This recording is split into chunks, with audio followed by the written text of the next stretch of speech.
Hi, I'm Erin Marcus, former corporate executive turned entrepreneur and founder and CEO of Conquer Your Business.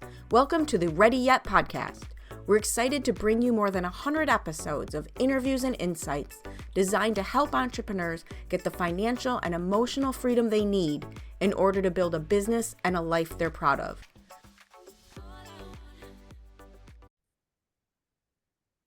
All right. Hello and welcome to this episode of the Ready Yet podcast, where today I'm excited to have this conversation because every time we try to have a conversation, something goes horribly wrong. So I'm going to get to know you along with the rest of the audience here.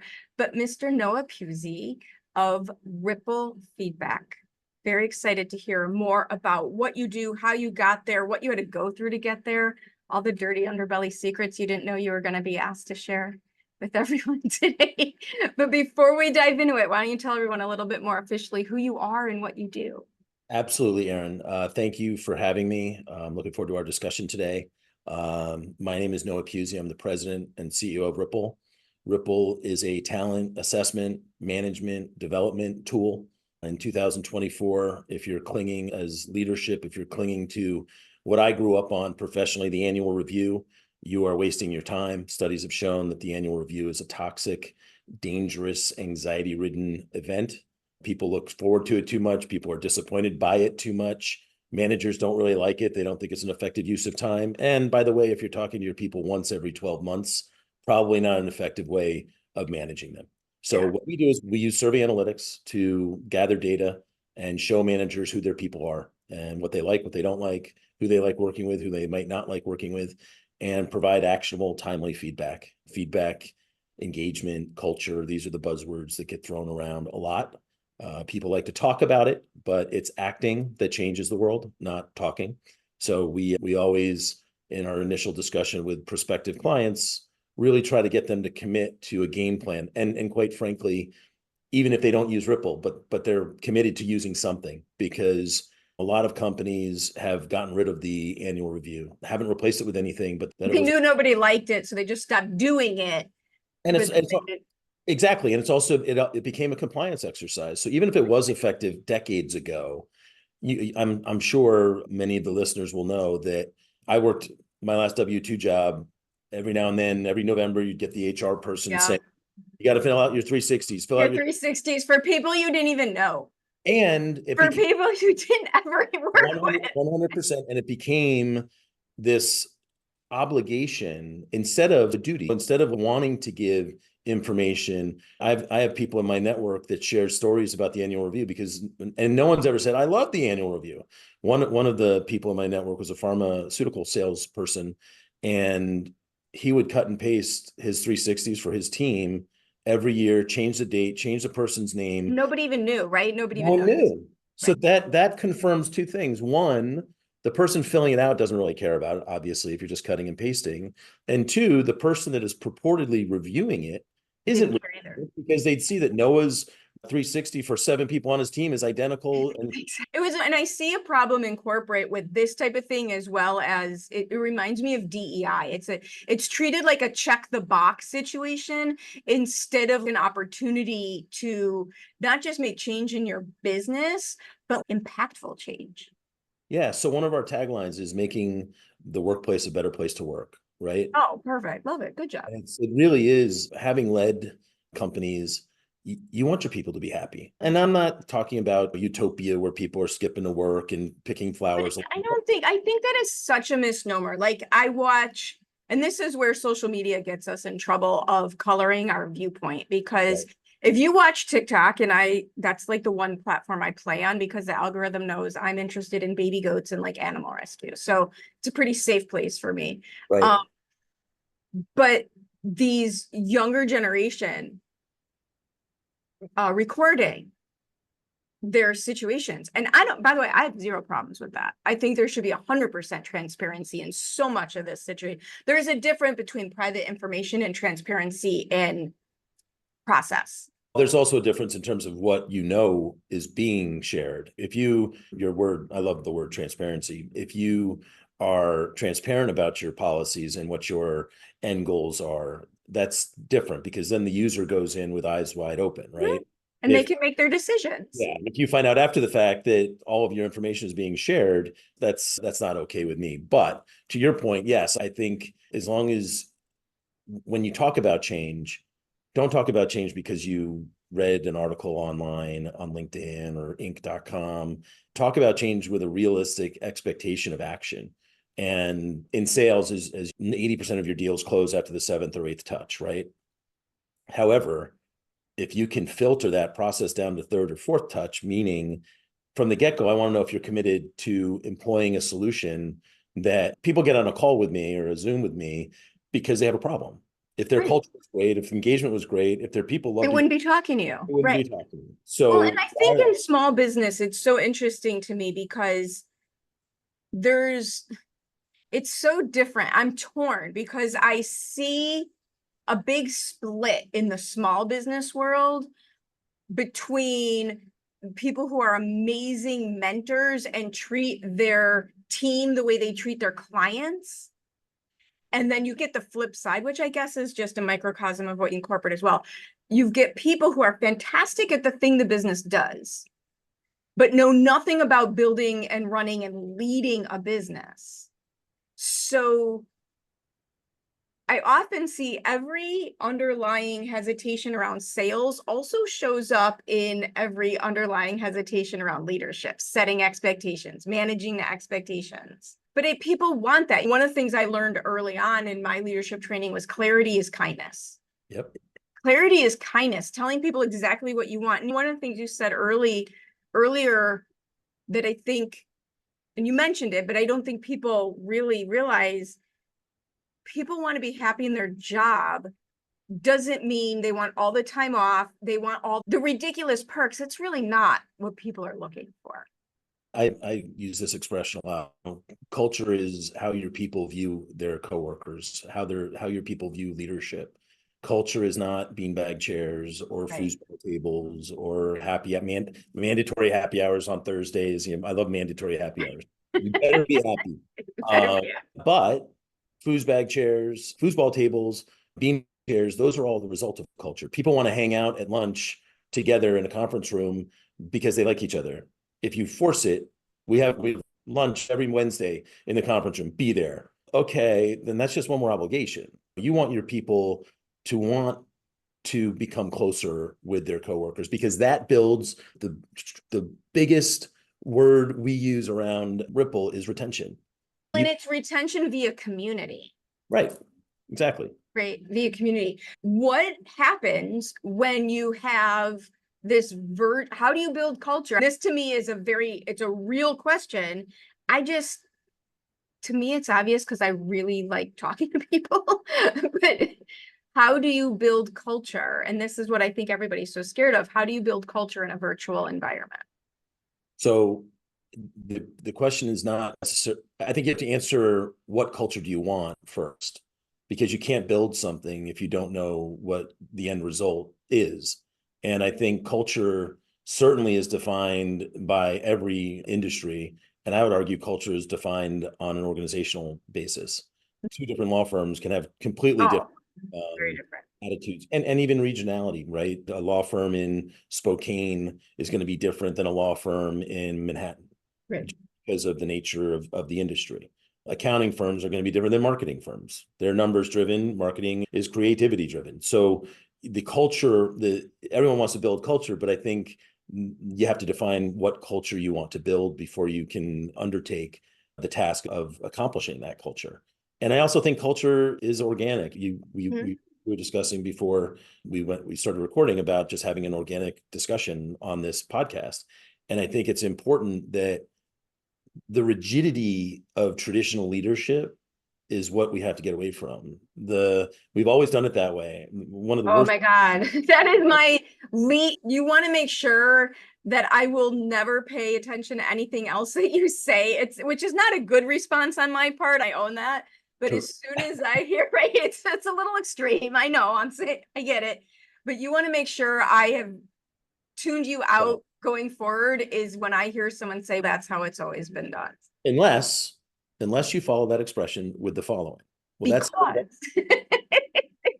Exactly. We've always done it that way because of X, Y, Because because there's actually ROI. There's actual positive outcomes for that. But if not you just a say, blind right, behavior. but if you use the annual review because we've always done it, I guarantee not doing anything is better than doing. But you could send me an email. What's my raise? That's all anybody ever cared. That's what they cared about. Another real problem with the annual review is that almost always it's tied to your compensation. So if you're talking to a 25-year-old and I'm a 52-year-old manager, they're like, okay, just get to the numbers. What do we want? Right. That's So you because can't have, again, I keep relating this to sales because I think it's very similar.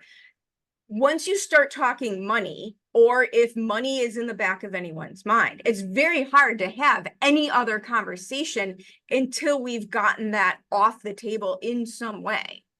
So we can actually talk to each other. I think talking about the cost of anything is paramount to how committed the person or the prospect will be. Because if I told you Ripple we're a monthly subscription, $5 per user per month. But if I told you we were $500 per user per month, that discussion is entirely different because you have 100 employees. Are you gonna spend the kind of money at $500 a user that you're gonna want to know? It's a completely different culture because Yeah. it's a completely different brand identity. Yeah, and it's also, okay, instead of telling me, give me case studies, give me all this stuff, because if I'm spending thousands and thousands of dollars a month, I better be darn sure that I know what the outcomes are going to be. If I'm spending $5 a month, so one of the things that's interesting about our product, our platform, is the act of asking your people what they're feeling, how they're feeling about their coworkers. Just the act of doing that drives engagement. It shows them that management, ownership, leadership cares enough to ask Aaron, what do you think about Noah? And it's all anonymous. Our surveys are 5 questions a month, all anonymous. We have a new product that we're pushing. It's a culture snapshot. It's a 50-question survey, one off. Find out what your company is on June 5th. You want to do it again in 6 months to see how things are going? Fine. But it doesn't have to be the monthly subscription. But the cost, the finances of anything are paramount in sales, especially in the economy that we live in right now, where a lot of fear of the unknown and who's getting elected in November and all the interest rate discussions, inflation, geopolitical, all of this stuff that impacts your ability to sell anything. I said something earlier, though, that I think is key because it almost doesn't matter what your commitment is to finding out the information if you don't have at least that level of a commitment to taking action around it. Number one thing about feedback, do not ask for feedback if you don't have a plan to use it, good or bad. We've had clients disappointed with the data they collected. And I've had presidents of companies say, oh, my SVP of sales is awesome, everyone loves him. And then the data shows that they don't. And I tell Rob, the president, listen, I have no idea who Sean is. I've never worked with him.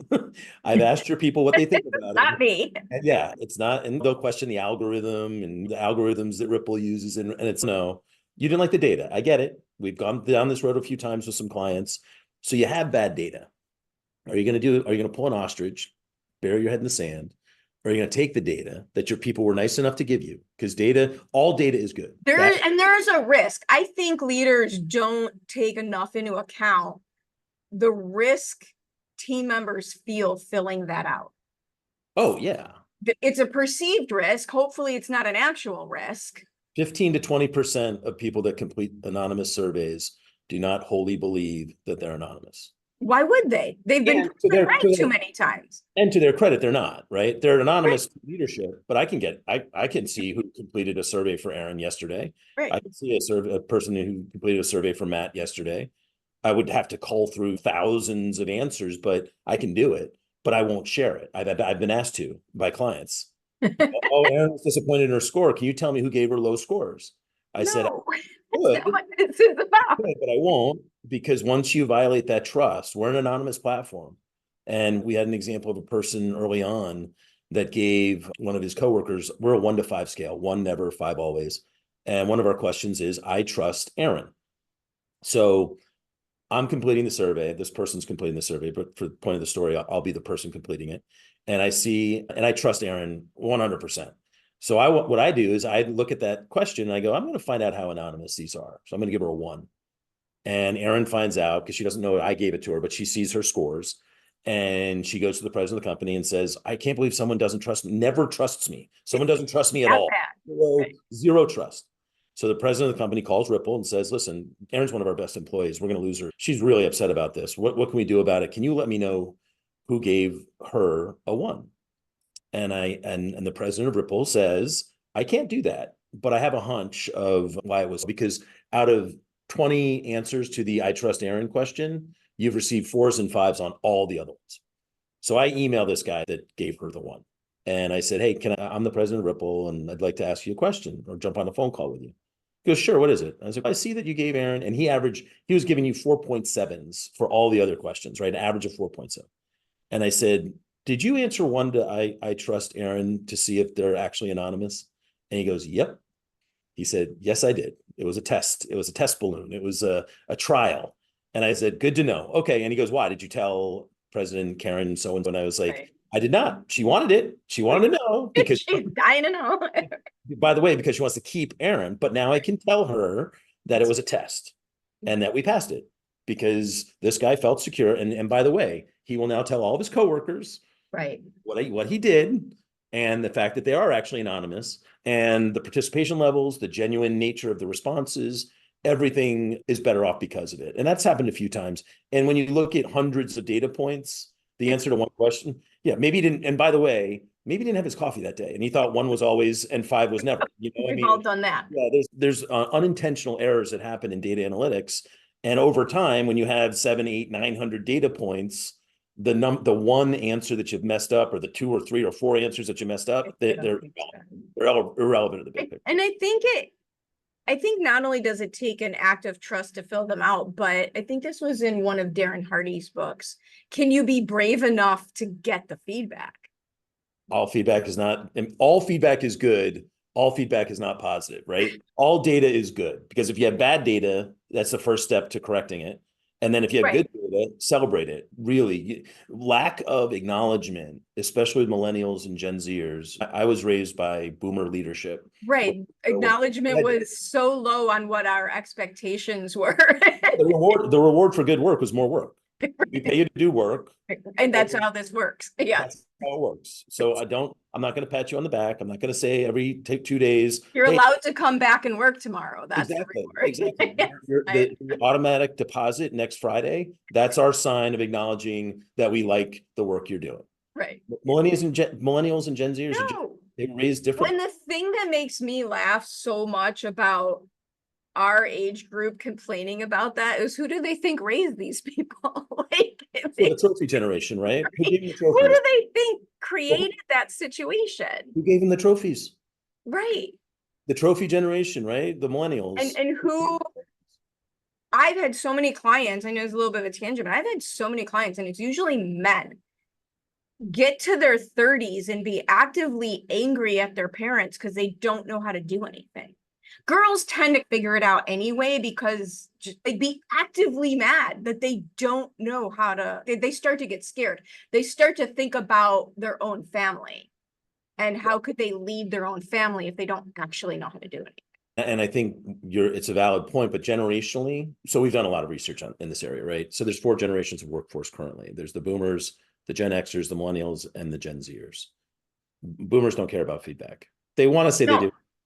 They've read some stuff on LinkedIn. I'm just going to tell you you're wrong. My generation, Gen X, knows data is king, and queen, and every other monarch figure you can find, because making good decisions, if it's not partially based or wholly based on data, it's not the right decision. It might work out in the end, but it's so much easier. Yeah, we're data-driven decisions. If I know 95% of the time the fastest way to work is going down Main Street, taking a left on Elm Street, and parking in the garage and walking to work, right? That works 95% of the time. And that one time, 3 times out of a month, I actually can save a minute by taking a shortcut. If you don't drive 95% of the time, if you don't do that route 100% of the time, you're not being as effective as you can be. And the data that we collect, Gen Xers appreciate the data is important, but we didn't grow up on feedback. At my annual reviews, I'm a recovering lawyer, practice on the side a little bit. And the feedback at your annual review was basically, thank you, okay, yep. Right. there wasn't. These are your goals for the next year, and this is the money you're getting for those goals. That was like, here's the percentage. Yep. Here's the percentage that you met these goals that we haven't talked about in 12 months. Yep. So here's the bonus you got based on those percentages as laid out 12 months ago. And here's your new ones for next year.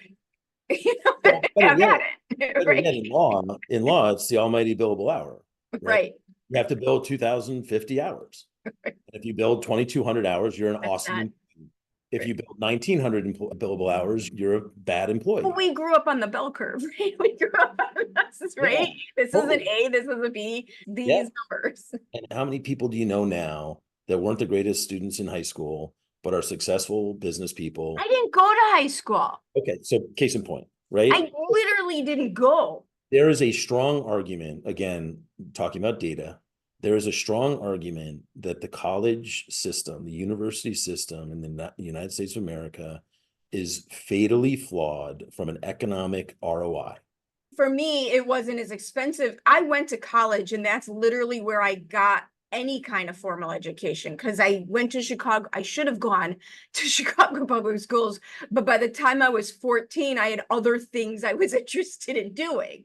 So it took until I was I always say I got lucky, because by the time I was paying for it, I got the bad crap out of my system. I was right while all the other kids were getting drunk and skipping classes. I did that at 16. So I was like over it already. You look at that system, and you also appreciated what you were paying for in terms of college. I grew up one of 7 kids. My parents didn't have $85,000. Oh, no, I paid for that myself. Yeah. Yes. So we all paid for our own way, Yeah. which does a few things. It makes you think about where you want to go. It makes you think about how much it's going to cost to go there. And after you're done, what are your opportunities? How fast can you make your money back? Now, if parents are paying for the education, I question whether they're getting the value they expect to get. I mean, $300,000-$400,000 is not uncommon. It's not uncommon. Insane. And here's the other thing I know, and I know we're going down a tangent, but it's very interesting. I think it's very applicable in why, and also in the entrepreneurial world, and what's actually available to people. Because one thing I know is the millionaire next door is not a white collar worker. Right. The millionaire next door is a tradesman who owns their own business. It has 5 trucks working for him or her. And the millionaire next door went to a trade school. And right? Yep. Every single time they don't work in a cubicle. Electricity is going to be running through wires for the foreseeable future. New construction. Plumbing, new construction. Even if you want to look at bricklayers, roofers, anything. Any of it. Yep. Oh, I agree. And to get back to the entrepreneurial component, I think the entrepreneurial spirit, I think everyone has a little bit of it. It's a question of whether you let it grow. Was it beat out of you as a child? So I was lucky enough, my dad and my mom had a job with an allergy testing company for the healthcare. There were 9 people under the roof, but my dad really worked for himself for my entire life. My dad was a cop, and my mom was a beautician. Okay. In the city of Chicago. My dad was a Chicago cop in the 60s. You want to know when then I didn't go to school? I was a total juvenile delinquent. A lot of stuff going on in Chicago. Well, but back in that day, it meant I got the ride home when my friends got arrested, and they didn't used to arrest girls. They really didn't. It's different. It's very different now. And then my mom became a leasing agent at an apartment complex in downtown Chicago. Okay. But very blue collar, right? It's the work ethic thing. And I think the entrepreneurial piece was taught to me more in line with personal responsibility than anything's possible. When I was 15 years old, my mom said, you need to go, babysitting is not cutting it. You need to go get a job. And I said, how do you do that? She said, see that street there with all the stores on them? You just keep going into them and asking for a job until one of them says yes. Yeah. And so work ethic is a huge component to any employee or employer experience, right? I used to do interviews. I used to conduct interviews with candidates. And the first question I asked is, when were you paid to do something? And I'm not talking working at your uncle's accounting firm the summer of your sophomore year out of Boston University, right? I'm not talking about that. I'm talking about 10 years old, shoveling snow, mowing lawns, delivering papers. Picking weeds. I had to pick weeds. Yeah, weeds. We had to I weed. was sold out to the neighborhood Yeah, to pick weeds but and and so babysitting is the one that kills me, because who thought at 10 years old that I should be in charge of other people's infants so that those adults could go to work? So it wasn't like sometimes babysitting, it was 4 days a week so that person could go to work. wow. Yeah, that's a little young. It's a little young. 10 to watch what? 2 and 3 year olds? Uh-huh. Wow. Yeah. Yep. But I think what your mom did and telling you to go get a job at one of those stores, and what my parents did, and if you want the better sneakers, they would get us the Right. jeans and sneakers. If we wanted Nike Air Jordans, You had to buy them yourself. we had the Chuck Taylors for $20 and Yep. the Jordans The were, members only jacket. Am I dating us? oh Yep. yeah. I had to pay for my own members only jacket. Leather tie. The Gloria Vanderbilt jeans. I had to buy myself. There you go. So we had to pay the difference. Yeah. And would it have been nice if they paid for everything? But I think it drove me to appreciate what hard work results in. And I think part of this discussion is the good, the bad, and everything in between of the entrepreneurial journey. And I think the people you surround yourself with, I have regular check-ins with probably 30 people in our partnership network and just my entrepreneur network. And one of them is just this great guy in Philadelphia. And we almost are competitors in terms of what he does. He sells specifically to sales teams, but we talk every month because it's, how are you doing? And because the one thing, I can't remember the article I read, but the one thing about being an entrepreneur, it can be lonely. Right. And you always have to be up. You always have to be positive because you're going to make this work and it's going to be fine and everything's. And what I find enjoyable about our discussions is it is the peaks and the valleys. And we met for the first time at a conference out in Vegas about a year and a half ago. So he was a COVID, like you met during COVID. Right. I met 3 people at that conference that I had actually been Zooming with. That's nice. I'm 6'3". I'm only 5 feet tall, so I'm just as shocking as you are. If you met me or when we meet in person, it's holy crap, you're tall. And it was, and what's funny is you don't talk about that stuff when you're talking about sales, but physical. And he saw me and he's, oh my God, because we were going to meet at this table or whatever. And when he saw me, he obviously recognized my face and was just like, I never knew. And it was just, we're all the same size Zoom box. But that person in those discussions where you can actually let your guard down and say, you know what, I'm a little frustrated because, and it does, it is a frustrating reality of most of the people I speak with. Again, we spoke about it earlier. You're on this phone call because you're concerned about your culture. You're concerned about retention, right. Concerned about some component of your human capital experience. And so I get this during an entire 20-minute introductory Zoom. And then this on the second one, this when there's 4 people on a demo, this when the follow-up after the demo, this on the follow-up at the follow-up after the demo, and then silence, ghost. And I send my couple emails saying, hey, anything going on? Is something I did? Listen, right. I'm not impervious to attack. Maybe I said something that offended them, but give me feedback. Because again, all feedback is good, even if it's bad, because you can use it to data. Yep. It's data. It's exactly right. And I think having a strong network, and networking events are great, but like having that network of 50, 60 people that are key. And I have 30, 35 that I consider my key people. I think that's critical, just psychologically, to be able to. Well, and to wrap it into what we're talking about with feedback with your team, people who will call you on not just your crap, but when you're limiting yourself. You can do better than that. When you're telling yourself stories. And the biggest story that I hear, which is right in your wheelhouse, is you can't find people to work. Oh, I have so not not seeing it. Not that it's not real in certain industries. Yep. But it's a major problem. I just learned this word, and which makes me feel really old, but it's an acronym, PEAT. Have you heard of PEAT? I think it's people, non-education is the first E, non-employed is the second E, and non-training to be employed. So I think 25% of Gen Zers and lower end millennials are in the PEAT class, meaning wow, employed, they're not in school, and they're not training to be employed. So That's terrifying. yeah. And I did hear in that vein that it's more guys than girls. I also think parents are friends, right? So when their college graduate kid gets out of school, they stay at home and they get a nice car. They lease a nice car because they can afford it because they're not paying rent and they're not paying groceries and they're not paying laundry. I came And at back. the same time, how in the hell are they supposed to be able to pay those things? So, yeah, when a one bedroom in Manhattan My is God, $3,500 a month, that's insane. which means you have to make $7,000, by the way, after taxes to pay your rent, just your rent. How do you? And at the same time, the entry level job paying wants 10 years of experience to get it. 100%. Like, But it's so interesting to me because I feel this dichotomy happening at the same time in our country. Because all I do is talk to people, right? I talk to probably 20 new people a week between my podcast, the ones I'm on, all the different situations. And it's almost like these two things are happening at the same time, where there's never been more opportunity for entrepreneurs and money and different ways to earn money. And yet more people are unemployed and unemployable, to your point, than ever before.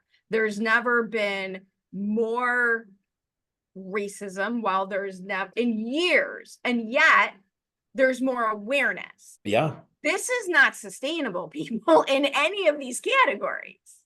And I think the concern is when you let it just go. Our biggest barrier to entry, and I think most entrepreneurs, unless they have some incredibly dynamic offering, is status quo. Is people just let status quo happen and replicate. Your biggest competitor is not a person, it's your client doing nothing. Yep. Absolutely. And do we really want to commit? We've used the word commit a bunch of times during this discussion because you can talk about it. But if you're not committed to action and committed to a little disruption, and disruption was a huge word 5-6 years ago, and I love the word. It's got to be controlled. It can't just be scorched earth every other. Right. It's not just for the sake of it. But if you're not right, if you're not growing, you're dying. There is no and when you have 50% of millennials and Gen Zers change jobs every 2.5 years, and 50, I did it. and 50, I did it. Yep. Well, I changed every 3 years until I found the place where I was allowed to be a true entrepreneur. And then I stayed because it fit me. Well, and so if we know that these are statistics, we know these are facts, and you're still clinging to the 10-year tenured model, you think everyone's going to say 10, 15 years. When I ask C-suite people, give me your average age employee, and they say 55. I say immediately, what's the average tenure? 12 years. Not shocked at all, right? If your average age is 31 and you tell me that average tenure is 8 years, you're lying. And if it is somehow 8 years, what are you doing? Write a book, become a go teach people how to do this. Yeah, because that is just not the norm. And again, it goes back to where we started, where the difference and the way to get there is culture. And culture isn't beanbag chairs. It's, to me, the opportunity for self-actualization for the people who want it. Think about what's happened over the last few years. There's this pushback for remote work. You had asked, how do you attain culture and feedback in a remote workplace environment? You've got heads of companies, 75-year-old multimillionaires saying we need butts in the seats because that's how it's always been done. It's just because they're paying rent on an office that they have to justify. 100%. We'll figure out how what it is. People are more productive. People, 81% of people worked as much, if not more, non-manufacturing industries. 81% worked as much, if not more, during COVID. So that debunks the whole theory that if you let people work remotely, they're going to be sitting on the couch watching movies and eating popcorn. Just not because, and if you do have those people, they're doing the same thing in their cubicles. They're just setting up fantasy football teams and shopping on Amazon.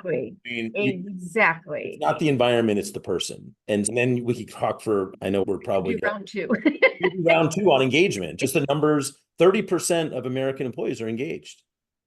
And that's the all-time low. Q1, 2024. All-time high was 2021, and it was 36%. Gals for 24 years. So if 36% is the high, that's the best we've ever done in 24 years, then you shouldn't be shooting for 90% engagement. You should be shooting for 45, 50.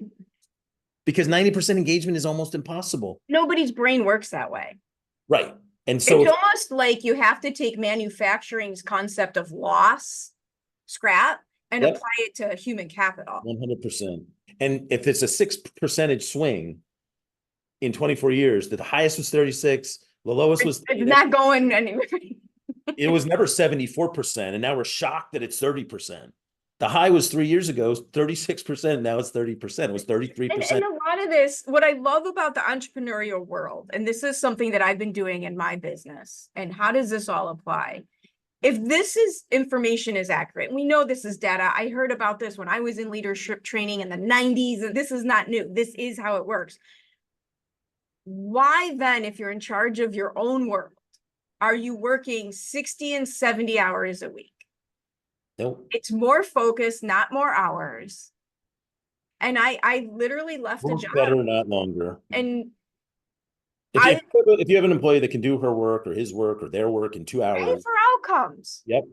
Pay for outcomes. Stop Yep. paying for hours and pay for outcomes.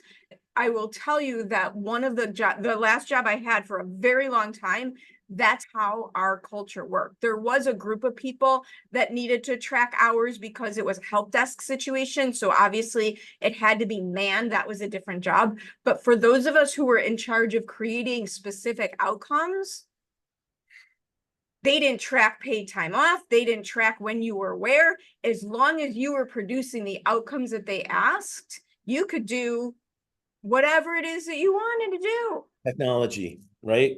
Get out of technology's way. If you, Oh, yes. I say this at most of my webinars and presentations and podcasts, so I'm going to use it on yours. If you don't text or email your people from Friday at 5 p.m. until Monday at 9 a.m., then you can get away with your traditional model, saying get behind your model. I have a little respect for you, but you don't do that. You text them at 8:30 p.m. on a Tuesday saying, we need to talk about this in the morning. Leave them alone. At 5 Right. o'clock, when they Make leave, a note and tell them in the morning. I'm saying if you want this rigid adherence to Monday through Friday, 9 to 5, then leave them alone on the weekends. Right. Leave them alone at 5:01 on Tuesdays. No, because technology, you're at your son's I even did that, right? I even did that in my small business where we use ClickUp for project management. And so there is literally a entry under meetings. And so instead of reaching out, because I know me, if I don't do it when I think it, I'll forget it. Yeah. But instead of putting that on them, I just go right into my ClickUp and I put down the dot. I put a bullet point for our next meeting. Because it's not that I needed them to do something now. I just needed to make sure I don't take my problem and turn it into a team member's problem. It might also be that you can text someone. I don't mind getting a text at 8:30 on Tuesday. What I don't think employees respect their leaders for is, so you're not going to let me work at home when my kid's sick, but you'll text me at 8:30 at night, or you'll text me on a Saturday. Fair. And humans are very, it's not consistent. Yeah. If fairness is largely subjective, in terms of what you think is fair might be different than what I think is fair. Consistency in message. Mm-hmm. If you're consistent in message and you're a leader, chances are you're pretty good at it, because you're not saying one thing and doing another. You're not saying you can't work remotely. Our technology doesn't support it.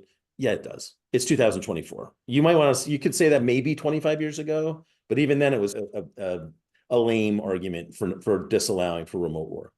And it all gets back to respect. If your people have respect for the leadership, chances are your culture is pretty good. If people don't like leadership, if they think they're inconsistent, if they think they're hypocritical, the ability to achieve culture is going to be very difficult. And to wrap it up, I want to help employers help their employees. And I want to help because if you have employees with better workplace experiences, they talk about it with their friends and family. You just mentioned your results-driven job. Okay, so what's the name of that company? Because that sounds like a company that is Well, and we were also, as a team, very careful. Like the other team members, when we would get a new person, were very much, hey, don't screw this up. Right. We appreciate what we have. Don't become the bad apple that ruins it for everybody.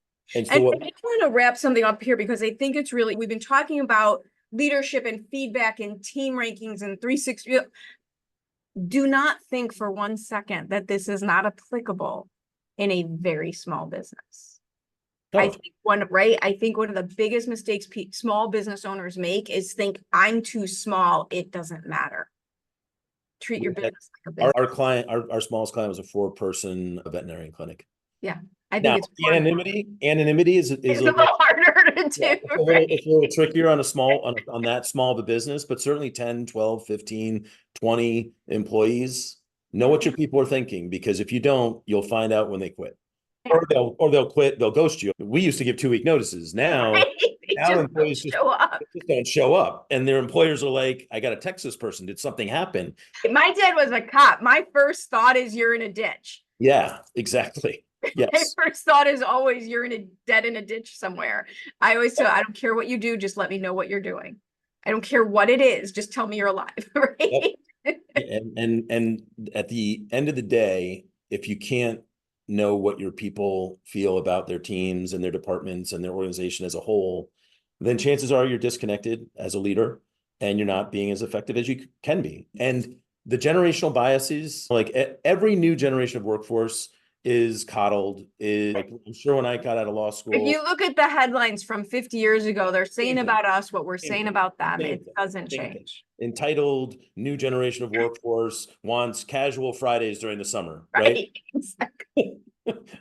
And so all these revolutions have been happening for decades, and now we just have to figure it out. And then when you figure it out, apply strategy to achieve the end goal. And we like to think we help in that process. And we certainly don't deduct from it. We certainly don't. We can't solve all the problems with your people, but we certainly can open eyes. And again, not to beat a dead horse, but acknowledge the success. It's like parenting. If you have kids and you're disciplining them, you discipline them about one thing, but you got to praise them about 4 or 5 other things. And at the end of the day, when you use a tool like Ripple or any kind of assessment engagement driven tool, you're going to get information that you can act on.